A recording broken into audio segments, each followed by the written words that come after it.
reading, it doesn't matter where you live. You can live in a dingy flat in Catford, or you can live on a council estate in Kettering, and you can still go on a fantastic adventure. You can take yourself into so many different worlds and think about other ways to be, other ways to live. And that's very pleasurable, but also really important for how to live your life. A lot of children don't have the chance to have those experiences of different lives and different countries and different places, but through books they can go and explore in their imagination.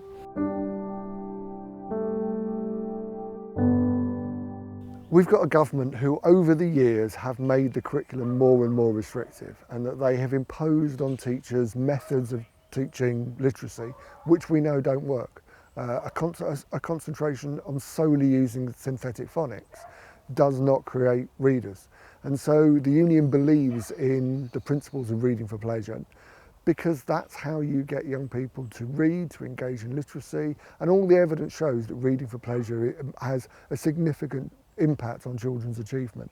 So we've run this conference now for 3 years. It's now an annual event where we bring together teachers and authors and academics and experienced professionals to look at how to use different methods of reading for pleasure. It's open to everybody who's working in schools, all teachers who are working in schools, and the fact that teachers who are NUT members can come to it free of charge is just an amazing opportunity.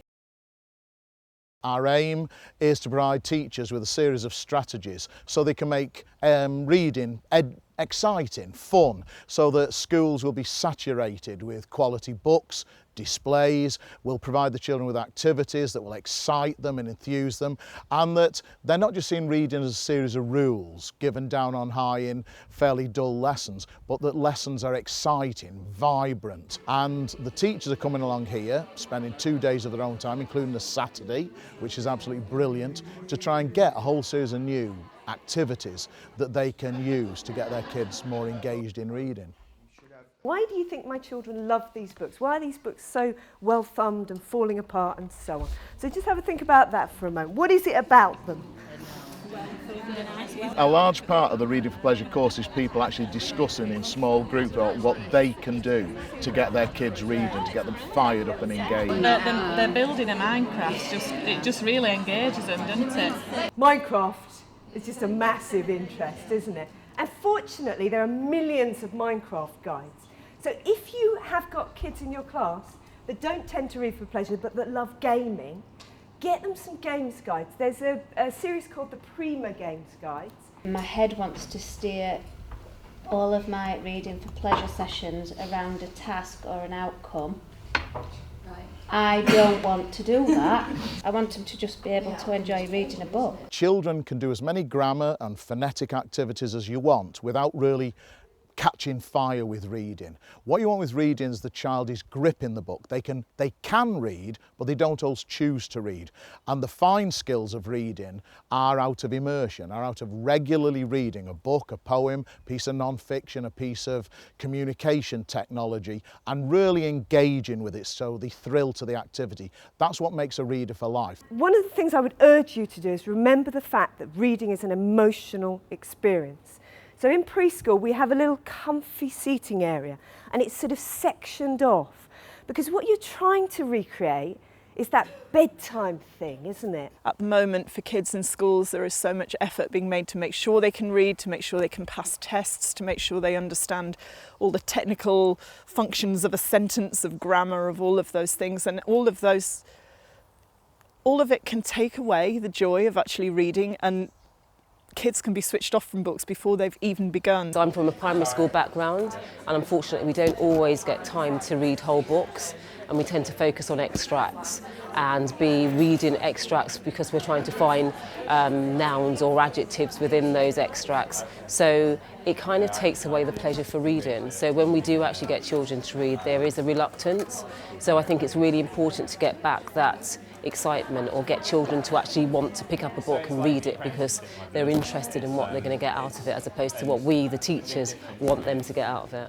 To read through their own choice rather than being told through dictation, I think that has a lot better and a more positive impact than somebody saying you have to read this, rather than what would you like to read.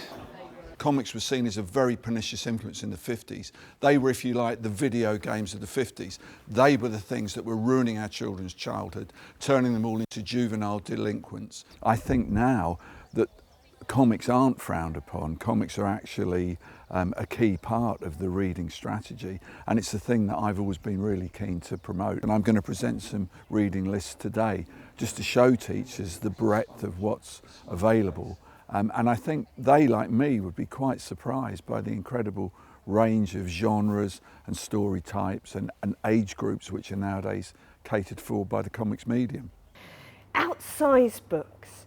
My kid has been into dinosaurs about 3 times in his life. And I went on Amazon and I was looking for a book about dinosaurs, obviously another book, and I found this book called Dinosaurs by a guy called Steve Brusette. And it said in the reviews, this is quite a big book. Well, when they arrived with this book, not a word of a lie, it is this size, absolutely massive. And he was just like, whoa, it's so big. And you know how kids love things that are supersized. Institute of Education. Children who read for pleasure made more progress in maths, vocabulary and spelling between the ages of 10 and 16 than those who rarely read. Now what's really interesting is that one, maths. Because very often people who argue to defend a culture of reading for pleasure talk about the impact on humanities, RE, etc. But actually scientific reasoning, mathematical reasoning are all language-based activities. Reading for pleasure does have benefits across the board for the students.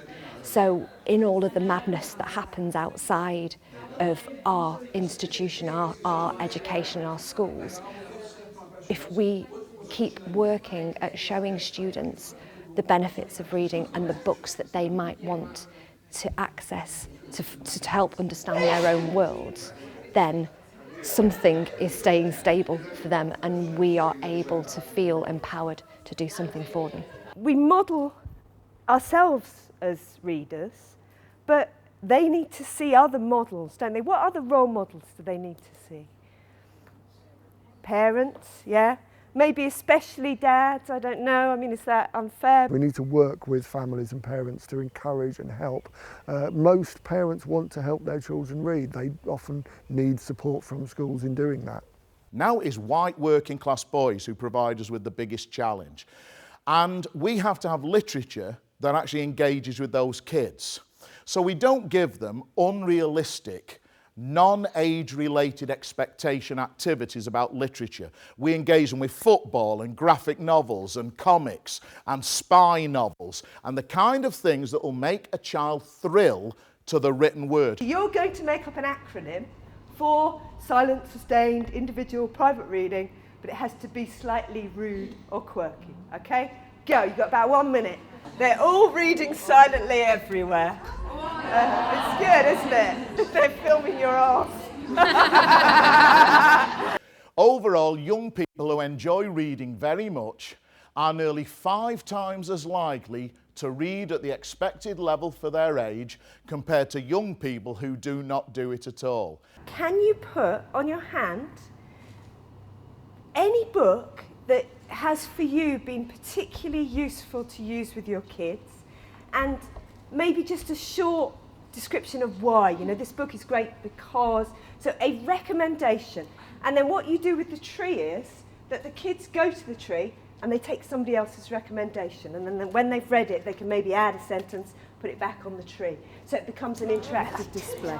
So grab your hands and make hay with them.